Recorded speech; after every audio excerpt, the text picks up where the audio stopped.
Welcome to the Release Your Blocks podcast. I am your host, Victoria Bond. I am a spiritual empowerment coach. I help teach others to show up to their potency so they can fulfill their mission here on earth. I'm so glad you are here. And if you are interested in becoming a medium, if you're interested in becoming a life coach, or if you're interested in shifting your life from the 3D to live more in the 5D reality, then check me out. Book a clarity call and let's get chatting. Hey everybody, and welcome to today's episode of Release Your Blocks with Victoria Bond. I have my lovely friend Ali Katz here. How are you, Ali? Thank you for joining us today. Thank you for having me. I'm so happy to be here. And I'm so happy to have you because the last time we actually talked and we said that we were going to catch up more than, we said let's catch up for coffee dates and stuff. It didn't happen because both of our lives and our businesses have exploded in different directions. Last time I talked to you and interviewed you was honestly maybe like 3.5 years ago. And it was for Mum's Time to Shine. And we were really talking about, your books, going from Hotmess to Mindful Mum. And I mean, that was amazing how you transformed your mothering and your life, like conscious parenting. That was what the summit I did was about, basically. And now you're doing something a little bit different. So let's talk about that. It is just, I've always been really focused on the journey more than the destination. And I call it, for me, following the universal breadcrumbs and, really paying attention to the signs that the universe gives me about where I'm supposed to be going next and not having any fear about going there.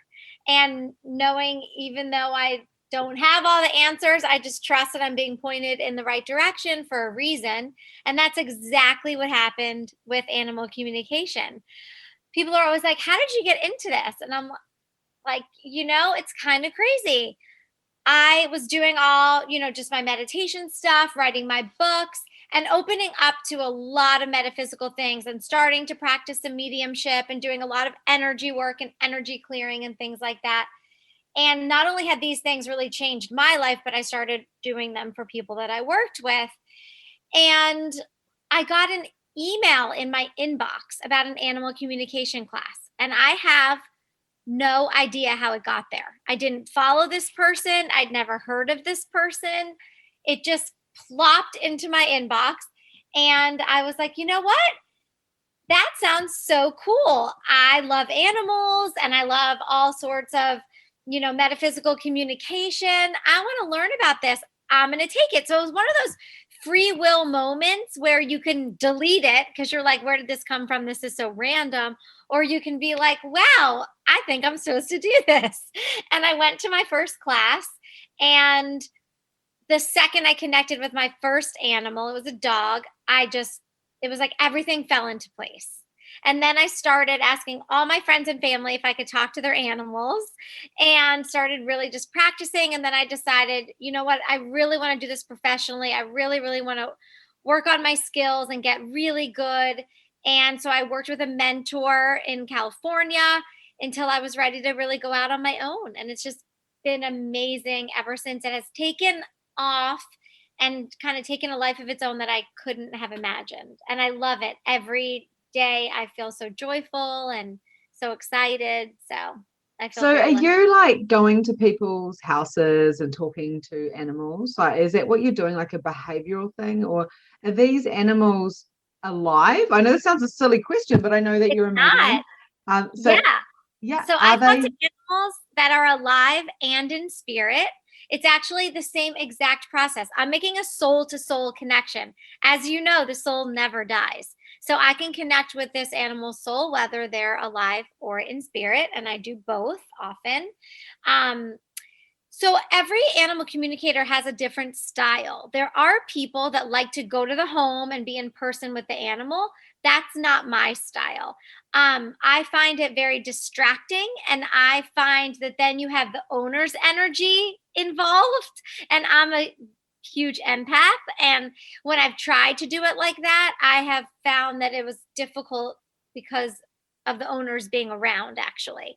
So my way is I work with a picture, which is great because I can work with people all around the world. And I do work with people all around the world. So someone sends me a picture and a list of questions that they want me to ask their animal. I spend about 45 minutes to an hour with the animal by myself. So this is where my meditation practice and experience really comes into play. I get into such a quiet place that I can just hear everything the animal wants to share, see everything they want to show me. I usually end up with about 2 pages of notes from that first session. And then I get on phone or Zoom with the pet parents and give them all the information that I got, and the connection is still open with their animal. So we can then have a 3-way conversation. If more questions come up or they want clarification on something, we're talking to their animal together. So I sort of do both. This is absolutely fascinating me. As you know, I'm a medium. I talk to spirits. I talk to people's higher selves, and people obviously, it's the same thing. We're a soul, and that's the way I see it as well. But I've talked to my animals. Like, I've got a couple of dogs that have passed away, and I'll feel them and I'll see them. And I know my children and my husband, because we're all quite, I don't want to say spiritual, we're all kind of conscious and aware. So we know that our animals are around. It'll be just before the birthday or whatever it is. And we've got a new little puppy, and he's so beautiful. So I find it easy to communicate with spirit animals, but not actually live animals. Now, I am a bit unique in that respect. Like, I parent a bit differently to most people and stuff like that. But with animals, like cats, for instance, I look at my cat and I'm like, what do you want? But the funny thing is, I've never actually tried to communicate. So what I would tell you to do, because sometimes it can actually be harder with your own animals. Like, how it's really easy to solve someone else's problem, but when it's your problem, it can feel harder. So it can be like that with your own animals. But what I suggest you do is kind of do a session. Like, if you were talking to someone's, relatives in spirit or someone's guides, you would probably get into a really quiet place, without a lot of distractions, and you would sort of have a session with them.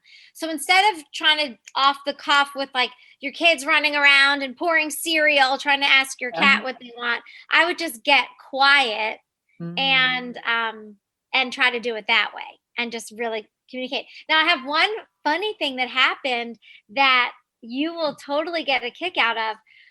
Someone asked me just recently in an interview, have you ever had an animal that wouldn't talk to you? And that's happened one time. One time out of hundreds have I had a dog not want to talk to me. And I knew the parents were so anxious for this reading. There were so many questions needing answered. And I was like, I got to find a workaround. Like, what can I do here? So I connected with the animal spirit guides and got all of the answers from their guides, not from them. So it was the same information. It just came in a different way. Yeah, and it's the same with spirit. It's the same with human spirit. And of course, it's not just spirit. There's all sorts of entities around. But yeah, I'll have someone and I'll be like, I got one of my mediums in Magnificent Mediumship to do a reading on me in a group call. And she was like, she said, your granddad's here. And I go, is he saying anything? And she's just like, no. And I go, well, don't stress about it, because he wasn't a big talker. And I go, but what is he feeling? And she's like, he's feeling this and feeling that. So we communicate all in different ways, but people go to their heads and they're expecting the spirit or the animal to communicate as they do. But the truth is we all communicate completely differently. So, I mean, this would have really helped me a couple of years ago because my cat has alopecia. And of course, it's stressing. Been stressing out because he's getting old and not winning his fights anymore. But it was just like, how can I ask the cat? I didn't even think about it, how I should have just asked the cat what is actually going on. Yeah. I'm like, he's stressed. Let's just keep. Well, that's happened to me, actually. It's funny because when it's like I was saying, when it's your own animal, it can be really different. So there was something going on with my dog, and I ran to the vet. Okay. And we get to the vet, and I'm like, so interestingly, every animal has different ways that they like to communicate based on their personality. So some animals give me all pictures and movies in my head. And some animals are really talkative with words. So it just depends on the animal how they want to communicate. And I can just, you know, people say, like, do all dogs do one thing? Bless you. Do all cats act a certain way? And I'm like, no, every animal is really different, but it is very much based on their personality, how they like to communicate. So It's it's really exactly the same as spirit. It's exactly the same as I read, but you are reading, and it's the same people. I read people and I read spirit. It blows my mind. It's exactly the same. And it's not surprising, actually. It's just like, really? And I know I've got some best friends that are like massive animal lovers, like so much so that they love animals more than human beings. yeah, I can see why. I'm actually like, I am an animal person, but I'm not to that extreme. I'm more like I like children. Like I really like children. I love animals, but sometimes I'm like, I don't hear, I can't see what you're saying, type of thing. But yeah, it is just so interesting. Yeah. Do you ever have to, like, if you talk to spirit animals, so do you get a lot of clients that say, can you please talk to my dead dog or Yes. whatever?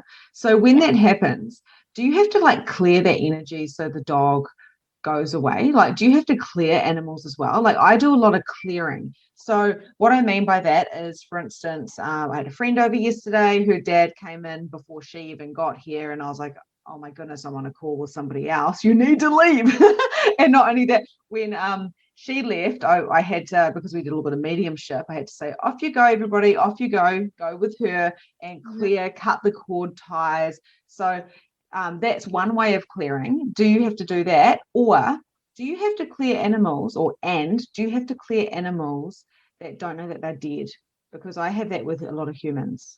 I have not ever had an animal that didn't know they were dead Mm. yet. I shouldn't say ever, but not yet. Um, and then it's interesting because I am so sensitive to energy. So with people, I have to do a lot of clearing and cord cutting and detaching.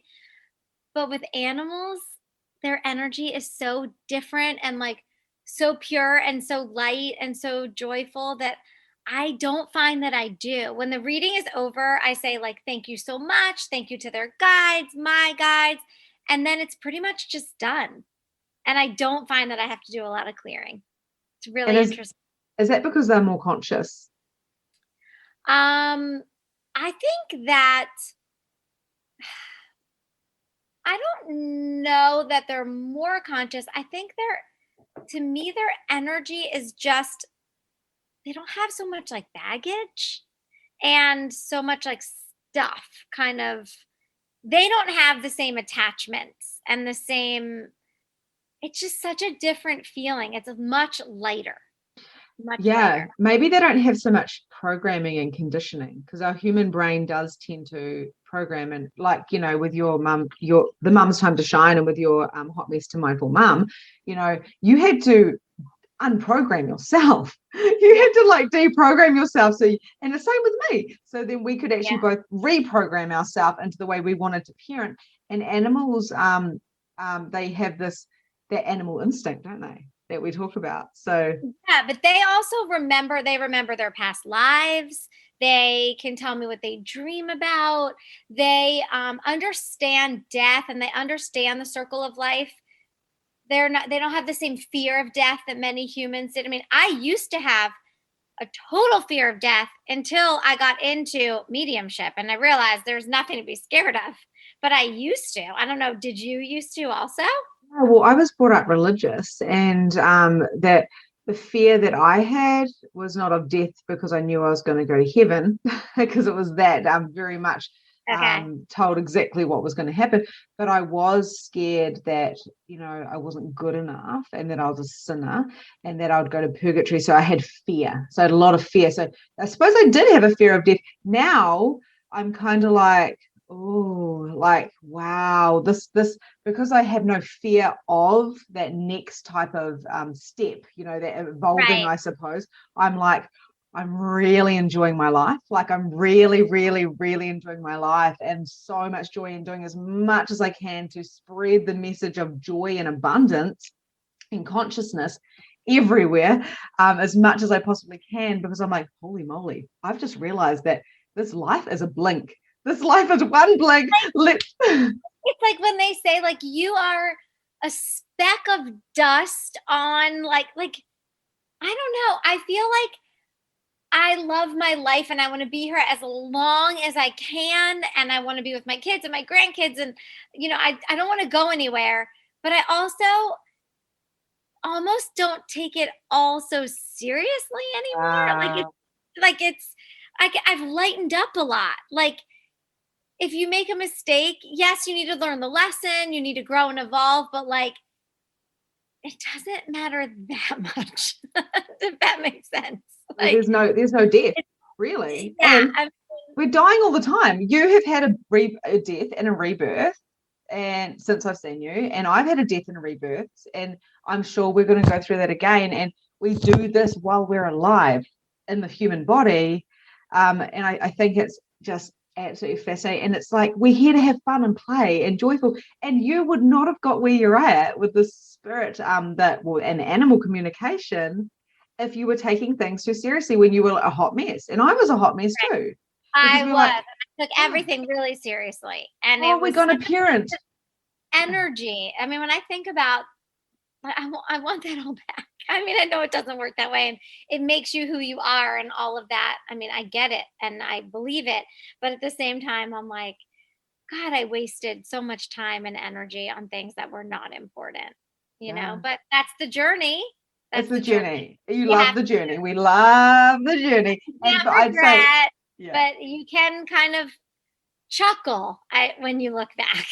I've got a funny ass story for you. So, of course, we have these reminders pop up all the time, right? So we're not always happy. We go through different flow states, and we both do meditation, or you're a meditation teacher, so we know how to come back into ourself, our Zen, our I am, all those things, and the grounding. And the other day I was thrown off. So I had a couple of things attack me energetically. There was a few human things. There was a bit of wonkiness. And I went into my mind, and I try to practice not being in my mind, try to practice being in my soul and my being. And the funniest thing was my husband was away. So I was being busy working. I had the kids, I had all these different things, and something popped up in my business that needed attention. And it was, thank you, it was a little bit scary, a little bit of confrontation. And I realized I'd opened myself up, and I'd lost my footing, my grounding, my expansion. And I went into my mind, and I kind of narrowed everything down, and I was a little bit like, what is happening? And next minute, our smoke alarm is going off. We've got the fire engine, the fire brigade here. We've got police walking down the road. This is all happening at 3 o'clock pickup. All hell broke loose. Thank you. That's what I've got my puppy inside in his crate, because he's only 10 weeks old, and he seemed to be fine, but this alarm's going off. And I said to the fire brigade, I went, oh my God, my puppy. And there was no fire, but I was like, the alarm. So I whipped him out straight away. He seemed perfectly fine for some reason, but still, I need to maybe talk to him about that, make sure I can clear up some energy. And then I realized afterwards, I laughed. I felt a bit guilty for wasting all the time of the services and stuff and all this, the freak out. But I started laughing, and I went, I am so potent that I created all of that chaos, and I'd opened myself up, and I hadn't been cutting cord ties for like 24 hours. And a freaking smoke entity, this is where it gets weird, it was a smoke entity that had actually set off your alarm. Yeah, and we're in a brand new house. I created a smoke entity. Now, whether I created it or whether it's just something that I let in because, my aura was a little bit wonky and I was unbalanced. So I opened myself up for being attacked, really. I dropped my awareness, and I was laughing. I was like, I just created it. I rang up my husband because he was away, and he was so embarrassed because he's an electrician. He wired our house. And I said, it's not your fault. It's mine, because I allowed a smoke entity into the house. And he's just like, well, I'm glad that I get off the hook, but I need to check the alarm. I said, trust me, it was a smoke entity. The funny thing about it is another 3 people's alarms went off as well, and there was no smoke or anything. And so I was actually tapping into a collective energy, a collective entity. And were they like clients or students, or it was random people? just people in my vortex, like friends and Okay. clients and stuff like that. So Wow. I've never heard of a smoke entity. Okay. so That's it was crazy. It just shows we create so much, and so I was laughing and I acknowledged what I had done, and but I think the reason why I'm saying this is because I probably need to go talk to my dog about that, because just to make sure he's okay and doesn't have any post traumatic stress. Are you a big pendulum person? Yeah, I've got one right here actually. You can totally kind of make a heart-to-heart connection with him, and then Uh, just ask with your pendulum. Just connect with him, and then it can be real quick and simple. Yeah. Beautiful. And you know Yeah. what I noticed about animals as well, and I got this from my best friend. We went to pick the puppy up, and of course you meant to put him in a crate and drive him home and stuff. And I was like, I can't do that. And I had this huge amount of anxiety before I went to pick him up. I made it this big drama because I was like, I can't take him away from his family, put him in a box, and then and then have him and then make sure he stays in the crate and cries all night so he gets used to it. I was like, I wouldn't do that to my kids. My kids slept with me half the time. I wouldn't do that. So why would I do it to my puppy? So I took my friend who's an animal lover, and we just basically carried him and loved him and got to know him. And when he was crying, it was like, it's okay, puppy. And we just made it. And the whole way home, I drove for 5 hours after we connected. And he lay there sleeping with his little tongue out. And it was so beautiful to connect with him, where I know that before I was doing mediumship, I would have never done that. I would have been like, oh my gosh, the dog is doing this. Okay, let's just deal with the dog. What does the dog need? Like from that energy. You are so much more in tune with his emotional energy. But that's like probably because all the changes you've made as a mom in general, too, whereas your heart's just so expanded, and it probably hurt your heart to think about taking him from his mom, putting him in the crate. I mean, most people are going through life so quickly and so out of tune with what feels good that they wouldn't even realize that it bothered them. So it's that pause and reflection that I think is so impactful, that we can actually, get in touch with how we're feeling about something. Absolutely. And I think animals are so conscious that I've been doing a program with Eckhart Tolle, a live program, and his presence is just next level. Like I'm sitting there passing out in his presence, like, what is this? And he's like the calmest human being that I've ever seen. He is not a human being. Yeah, but I know what you mean. And he is, oh my God, I just want to cry in his presence. Anyway, I'm definitely going down that track. And so what he was saying is, when you go to the supermarket and when there's an animal, an animal or a human being, and you lock eyes, and this is the connection we have as well, Ali, but we've always had, you see each other. And when you see each other, even if it's just for that moment, then what you're doing is you're seeing love, you're seeing consciousness. But like you said, life is so busy, and you go into the supermarket and you're like, I'm not going to look at anybody because I don't want to make any connections, or someone looks at you and you grab that tiny eye and you kind of smile and walk away, and it's made your day because you saw love that day, you saw consciousness that day. And that's what animals have. That's a beautiful way to look at that. And animals, like, nothing gets by your animals. They know and understand everything that is going on in your household with you. I mean, I've had animals tell me about their pet parents' anxiety, depression, miscarriages, learning disabilities going on with the kids, that they like or don't like their mom's new shampoo, the smell. I mean, anything you can imagine has come up in a reading. Oh, job advice if their parents are looking for a new job. I mean, they come out with things. They know everything. It's incredible. They're so in tune. It's so interesting as well. I know that my daughter and my husband are obsessed with animals. Like, I was sending a video to my best friend last night because it was 9 o'clock at night, and I was like, where's my daughter? She's at the crate because the puppy's asleep. Well, actually, the puppy wasn't asleep. She was doing TikToks with the dog. She's got TikToks with her guinea pigs. She's got she's got tadpoles, and this tadpole, one of them seemingly was dead. It was the tiny runt, the runt of the tadpoles. She was devastated. So she got a little spoon, she picked it up, put it in and out, in and out. She touched it, put it back in, and then it was alive again. So she like, I'm dead. She brought it back to life. It like blew my mind. And she's like, I'm happier now. And she went and played, but she was devastated. Oh, And I was like, this is absolutely fascinating. So she's doing these TikToks with the dog, and I sent it to my best friend, and I was just like, whoa, this is just next that is level. so Like this communication. It's like, and she cried and cried and cried until she got a dog. She's like, I need a dog. I need a dog. And so we've actually had to make a lot of peace with our old dog who passed away 3 years ago, because my husband's very connected to him. So we actually had to do energy work to kind of let him go, but not let him go, so we could bring in the new puppy. And it's just like, I suppose, like with babies as well, with people losing babies and then bringing another one in. There's a lot of, I know my sister, you're into animals. I just do basically, straight up mediumship.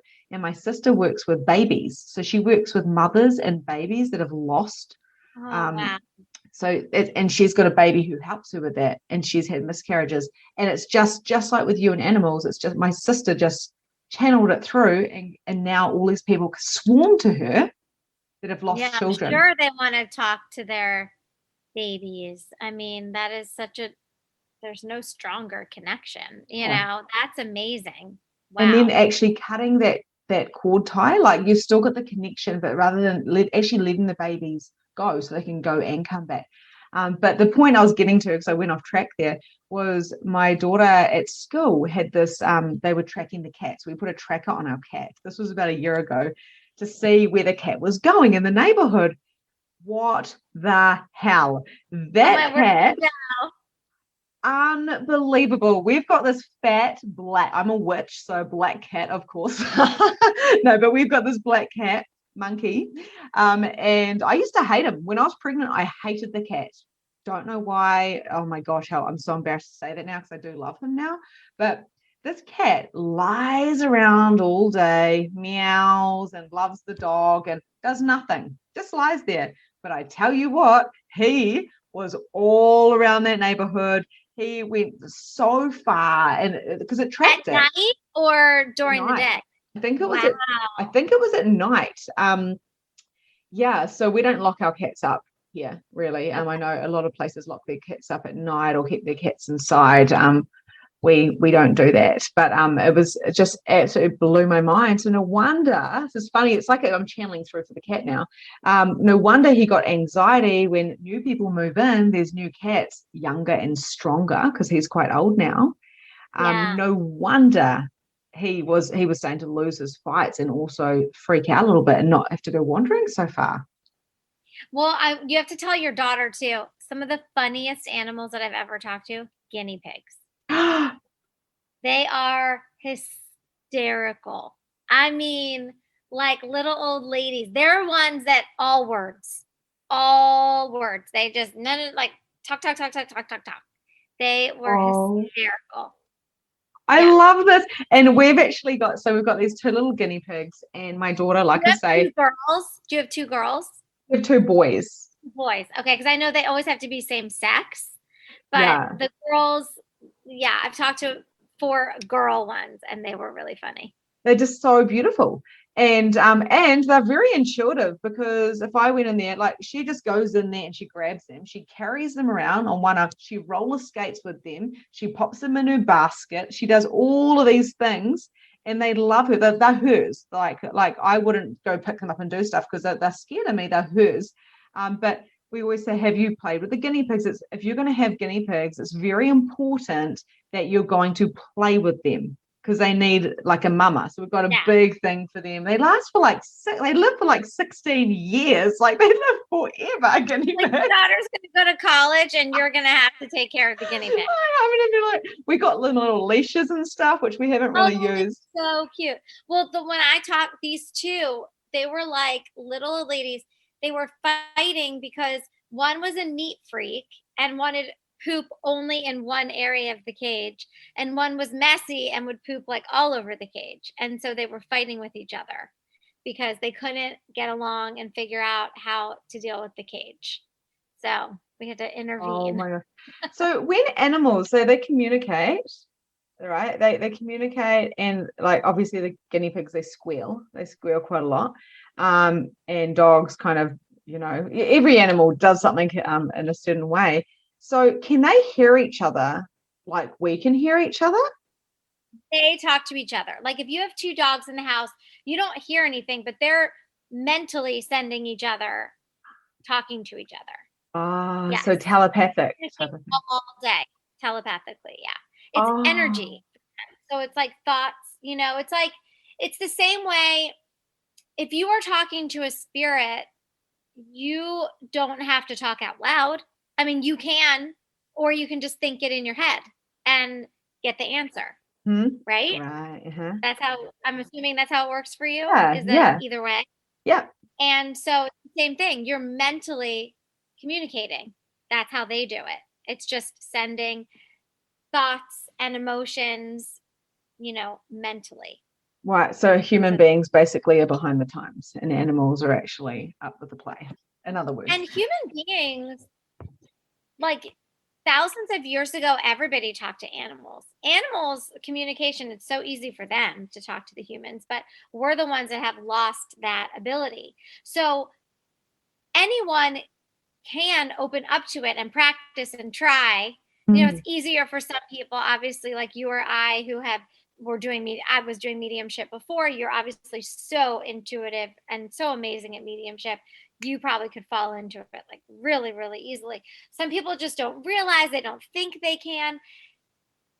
People say, "What? How does it work?" I'm like, the biggest thing is so much trust and faith that when I close my eyes to talk to an animal, it's gonna work. Like Yeah. I have not one single doubt that it's gonna work and I can do it. That's a big piece of it. If you start second guessing yourself and I don't know, then it's not gonna work. I have so much trust and faith, and I think that's the biggest obstacle I for this think kind of that's thing. the biggest obstacle in life for every Yeah. single thing. So like honestly, that's a pillar of life right there, is having trust and faith in what you're doing. That's what I teach my mediums as well. I'm like, you guys are going to be put into broken up rooms right now, and I want you to read for each other and not read from the book, and trust. And it's not until they drop, and they drop all of those kind of judgments and considerations on how it has to be done, and they just do it. And I remember the first time I did a proper reading, and I asked this person I trusted, who I didn't know very well, but I trusted her, can I do a reading for you? And I instantly knew I wasn't allowed to use the cards. So I was totally freaking out. And then I went, right, what am I seeing? What am I feeling? What do I know? And I just started telling her the story. And it was exactly what she needed to know. The best reading she had ever had. And it was my first reading, and she'd had millions of readings. And the reason why that was because I had the balls to not try and control the reading. So that is And you the also thing. have to trust. You cannot filter. I mean, I get some of the most random stuff. It doesn't matter if it makes sense to me. It only has to make sense to the pet parents. And like you might get a detail from a spirit and you're like, what? But say it and the person knows exactly what you're talking about. So you have to take any sort of filter, any sort of second guess out of it. I mean, here's a fun example. I did a reading on a horse, and this is when I was doing my training. And when I was doing my training, I would have to have, because I'm like getting scores and my accuracy and everything. So half the questions that people would ask me, that I would ask me, would be verifiable, meaning they know the answer and they're basically quizzing me to see if I get the answer that they think is right. So I was talking to this horse, and one of the questions that the mom asked was, "What's hanging in the stall by the door?" And so I asked the horse, I'm like, "What's hanging in your stall by the door?" And I see a picture of the mom, the woman, and the horse. And I don't know anything about horses at this point. I'm like, do people do that? I mean, that's so random, but okay. So I write that down. So when I'm giving the mom the result, I told her, I said, "I see a picture of you and your horse."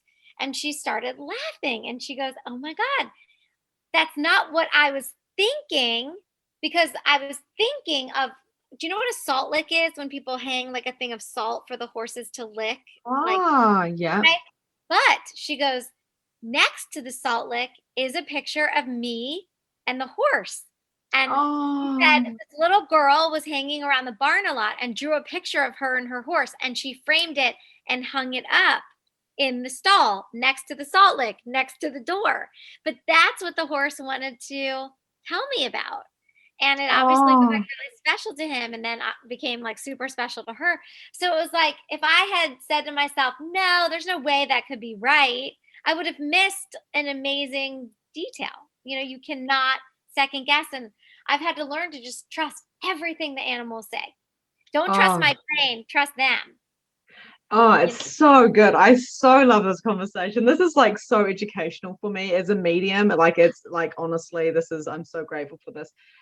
So it was really interesting. So like my best friend who I was talking about, she's massively into animals and she's got this big dog, like a big kind of like what most people would say scary as like scary big kind of like bull terrier. I don't even actually know. I can't remember she is right now, but she is beautiful. She is so beautiful. She's very protective. She sleeps with my friend, and my friend's like, I don't give a shit what anyone says. Like I'm used to, these type of dogs, and she's sleeping with me. She's purely like they're soul connected. So Oh, cute. my dogs sleep like I'm sandwiched. My husband's like, how do you even move? I'm like, I don't care if I'm comfortable. If they're comfortable and they want to be near me, they're sleeping Oh, like I love it. I love it. So yeah, it's so funny because I was feeling a bit of anxiety because I had to go pick up my puppy. So I was like really like I need to pick up my puppy now. I can't wait till tomorrow morning because if I pick up tomorrow morning, if I literally go, I'm gonna have to pick up the puppy, put him in the crate, drive 5.5 hours, and I can't do that. I can't do that. So I was in a bit of anxiety, and it was going to meaning that it was going to take me a lot longer to get home and stuff. But anyway, so I was feeling anxious, and we'd just come back from a photo shoot and traveling around, and I was like, I haven't experienced anxiety like this for so long. What if I don't get the puppy? What if the lady says I can't have the puppy? So I was freaking out that A, I wouldn't get the puppy. Don't know why. Maybe it was a lack of worthiness or something. And B, I want to be able to connect with the puppy and all those things. So anyway, my friend goes, I need you to come inside because you're my best friend and I need you to know my dog and get along with my dog. And I said, I don't want to because I'm anxious. I was freaking out because I was having to change my plans right then and there so I could go get the puppy. And she goes, come inside. So she made me because she's pretty strong-minded. And I went inside and I stood there and the dog is like barking at me, very loud bark. She was talking. She didn't have her heckles up, but she was just barking at me. And I was thinking, far out, this is not the time because I'm anxious. I know the dog's going to feel it. definitely feeling that. Yeah. So I was like, oh, so I was like, look, I don't want to be doing this. And my friend's like, but it's really important to me. And I need my dog to be socialized. I'm like, but I don't want to be doing this. And I was literally like going back to the 7-year-olds when we were 7-year-olds. Yeah. Like you stamp your feet. Like, Yeah. And I she's don't like, want to. and then eventually, and I could see on my friend's face, she was getting quite disappointed. And I was like, I want to connect with the dog, but I can't because I wouldn't do readings right now. I wouldn't go catch up with someone for a coffee right now because I'm anxious. I just knew that it wasn't in the state for anything. So I went outside and I said to her, look, I'm sorry, but I'm just not feeling great right now. And she said, can you please promise me that, you'll connect with my dog one day because, she needs to be in your life as well. Even though we live a long, long way away from each other. I said, I promised you, next time we come, we'll go for a walk on the beach and then I'll connect with your dog because the dog is quite protective of the circle. So the dog doesn't be around a ton of people. It's like the group is kind of smaller and I've got a dog now. So we're going to live closer soon. So we all want to be connected in the same bubble. But I found it really interesting that I instantly knew I can't connect to the dog because I'm actually disconnected to everything. And even though she was barking at me and I wasn't scared, my friend had said, if you had just sat on the couch and relaxed, it would have all happened. And I was like, but I still wasn't in the energy of that. And I can understand, with children as well, you'd want them to be really comfortable and go calm down and have that deep connection. Yeah. Well, it's interesting because a lot of times when people come to me that because their dogs have anxiety and they don't know what to do, my very first question is, do you have anxiety? Mm. And a lot of times there's mirroring going on. So Mhm. we're so emotionally connected to our animals and they're so in tune with us that when I say, well, when you notice your dog has anxiety, I want you to pause and take a deep breath and see how you're feeling. Because Mm. if you can calm yourself, then your animal is most likely going to calm down. So it's like a, kind of a wake up call for you to, check in and work on yourself. I mean, there's stories of like, I mean, stomach issues, heart issues. I mean, all these things that animals get because their people have it Mm. and because they're so connected to us. So that is the very first thing if you have an anxious dog. And it's true. It's like I remember I'm obsessed with my dogs, and one of them is a handful. I mean, he's the snuggliest, sweetest, cutest. Like if you follow me on Instagram, I post him all the time. I'm obsessed with him, but he's definitely more challenging. And I say, like, my kids are super easy kids. So God gave me a dog that I had to learn every lesson through this animal. Okay. And just because I'm an animal communicator doesn't mean my animals are perfect. Okay. Let's just like someone could be a parenting expert and their kids aren't perfect either. All right. We still have like things we're working out. His very strong personality. So he's very difficult to walk, and he has kind of like sensory issues with like cars, and everything's just like a lot for him. So I realized though on walks, I was getting really stressed because I was so worried about how he was going to behave. And so I stopped myself one day and I was like, Allie, stop, breathe, take some breaths. And I felt my whole body relax. And then he relaxed and walked so much better and had so many less issues because I was calm. He's feeling my energy going, oh, there's a reason to worry right now. Mm. So it was riling him up. So the calmer I stay, the easier it is to walk him.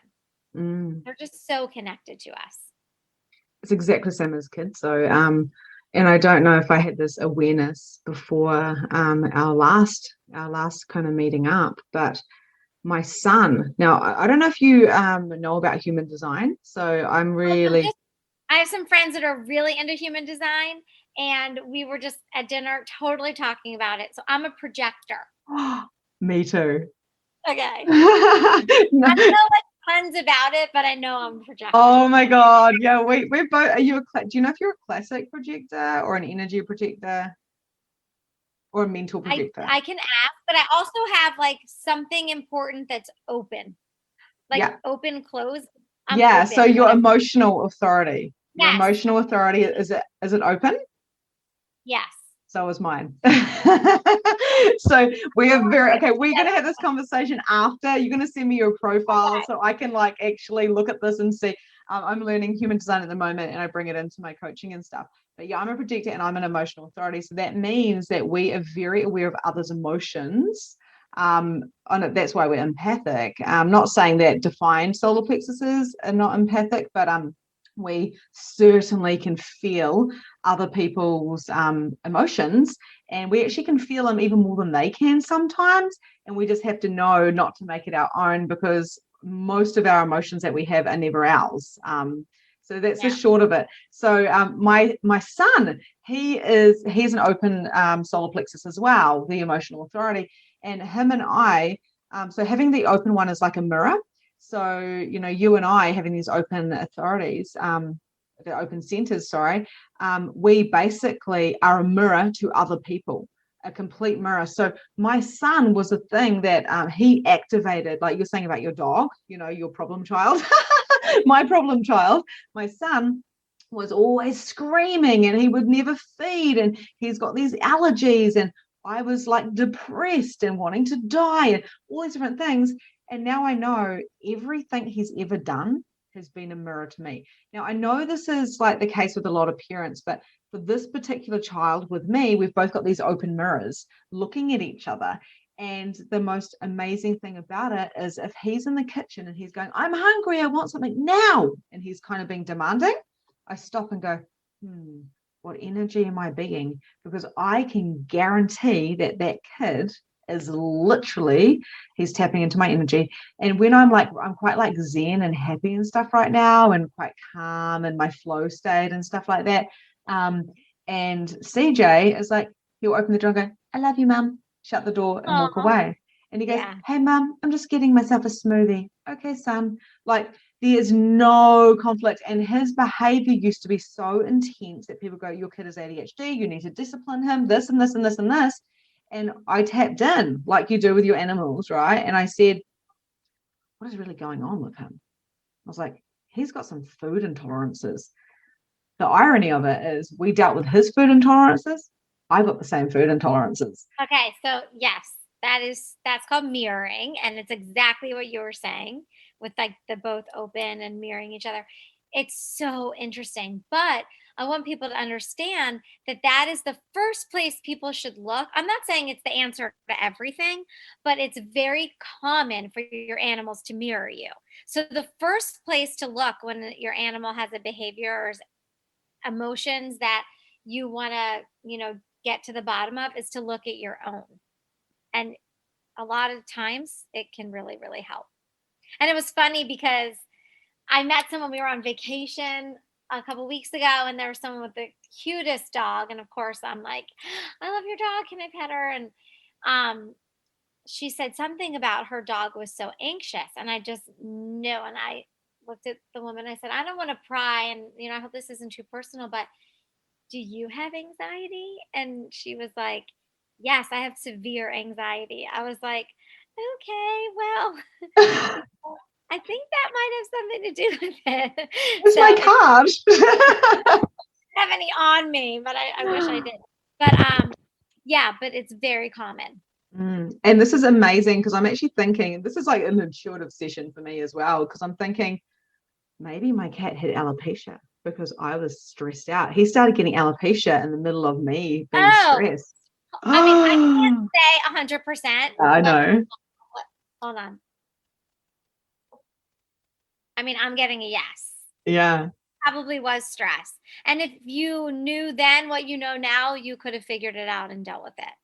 Yeah. It's just, it blows my mind. How did I not connect animals to this? Just like it's all the same thing. Living our lives going 100 miles an hour, and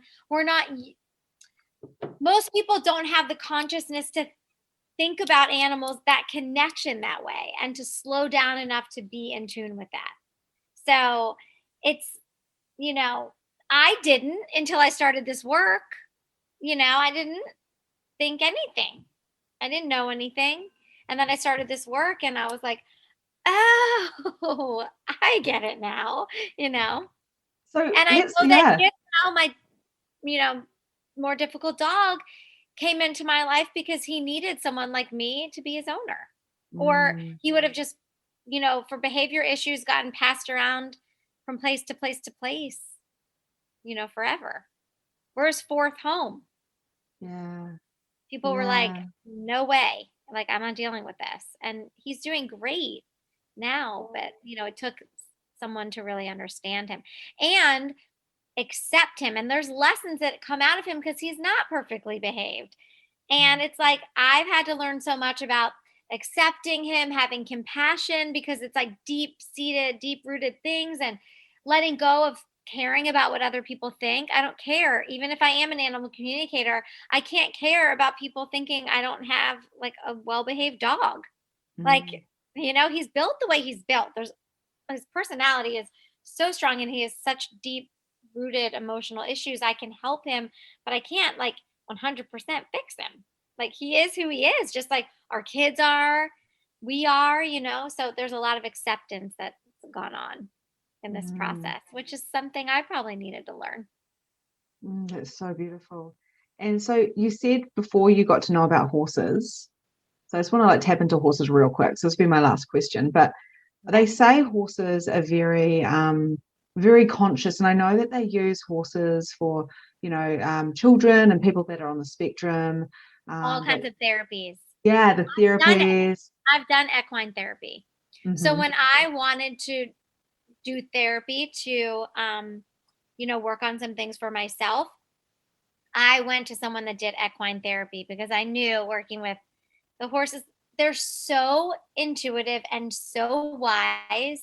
And I got so much more done working with the horses. I probably would have been in therapy for like years and years and years to Mm. accomplish what I was able to work on with the horses. It is unbelievable. They're such Oh, wise, wise, wise animals. I'm going to go and find a horse. Well, if people have anxiety, I mean, Mm. they're for tons of issues, but very, very helpful if you have anxiety too. What we actually did, my friend and I, she's actually just moved the country, unfortunately, which is a bit sad, is every now and then I'd be like, I need to come out and see you. And she'd always say, come out and see the horses. So she has dogs and horses. And of course, my daughter was like right up in that. So, and I wouldn't actually go to the horses and be with the horses. I just had to be in the presence of the property. That was enough for me. And I just felt nurtured and loved and stuff like that. And I used to love horses. Unfortunately, I could never afford one. It was all that scarcity stuff, being younger and all that type of stuff. But yeah, I found that just even being in the presence of the horse. And what we'd do is would run bars and do Reiki in the paddock around the horses. So we would actually do that. So we do consciousness work or breath work and stuff around the horses. And it was just turning all that up. Yeah, they probably assisted way more than you even realized at the time. Mm. They are such beautiful animals. Yeah. Oh, so good. And I have to ask you, you've got books. How many? You've got like 3 books out at the moment? Yeah, 3 books. So they're all Hotmess to Mindful Mom books? So the first one, Hotmess to Mindful Mom, that is all about 40 tools for self-care of like bite-sized little ways to take care of yourself. And then Get the Most Out of Motherhood is all about mindful parenting. And then 1 Minute to Zen is all about dealing with stress in the moment. So number 2, Get the Most Out of Motherhood, is the most parent focused. And I'd say 1 Minute to Zen and Hot Mess to Mindful Mom, even mom's in the title, but the Hot Mess to Mindful Mom is really kind of for everyone. Yeah. So, Amazing. And I have to ask you, are you going to be bringing out any animal books? No, my guides are telling me that I'm writing another book, and my husband is telling me that I'm not. Well, I hate to tell you, but I feel like you will, and it might not be like, this is just this feeling I have, I'm saying, but it might not be like now. It might not be like in this minute or in this 10 seconds. And you are a mum and you are on this new journey, again, with this career of talking to animals, which is next level, by the way. But I feel like in your lifetime, there's definitely going to be never say never. Never say never. Never. Like, I always laugh. I'm like, never say never. Before I had kids, I used to say, my kids will never eat in front of the television. Yeah, that one did not last. So then I was like, never say never, because you just never know. But maybe. I won't say no, but I'll say maybe. Yeah, and I just wanted to know if there was anything in the actual pipelines now, because according to my guides there is, but I haven't committed to anything. Yeah. So my guides say 100% yes. So I want that book. I want that book now. I'm going to tap into the energy of the future book now, so then I can already have the information. Thank you. And Ali, this has been an absolute pleasure. It's never long enough. And as you know, life is a million miles an hour. So I want to thank you for taking this time. Is there anything that you want to add into this podcast? Just if anyone wants to find me, they can find me on alikatz.com. And, I love getting to introduce people to animal communication because it is so joyful. It makes me so happy. And to be able to give animals a voice is such an honor, and to be able to help people feel more connected and to better understand their animals and help them live their very best life, that's an honor too. So anyone that's interested, reach out to me, because it's really wonderful. Beautiful. Thank you so much. And anybody who's listening, if you want to purchase any of those books, I'm pretty sure you have them on Amazon. Amazon, Barnes and Noble. There are a couple places, but Amazon's always the easiest. And then actually coming out in April there's a special box set, the trilogy. And if you buy them all 3 together, it's like half price. Oh my gosh. Yeah, that's just Wow. it's like being released really soon. So yeah, is it going to be, so you can find that on your website or Amazon? It's on Amazon, yeah. I need to put it on my website, but it's on Amazon. Yeah, beautiful. Hey, thank you so much for this conversation. It's so great to be together. Yeah, so good. And hopefully we'll catch up soon. And I will be contacting you after this about that human design so I can have a look at your for my own. I'm just being nosy for my own benefit so I can see, oh my God, no wonder we were so massively drawn together when we first met, because we are identical or whatever. Totally. I love it. Thank you so much, Ellie. And you guys go check out her website and I will see you guys later. Thanks, Ellie. And that's a wrap for today. Thank you so much for joining the Release Your Blocks podcast. If you enjoyed this episode, I would love to hear from you. So please leave a review and tell me what your favorite takeaway from today was. There is so much more from where this came from.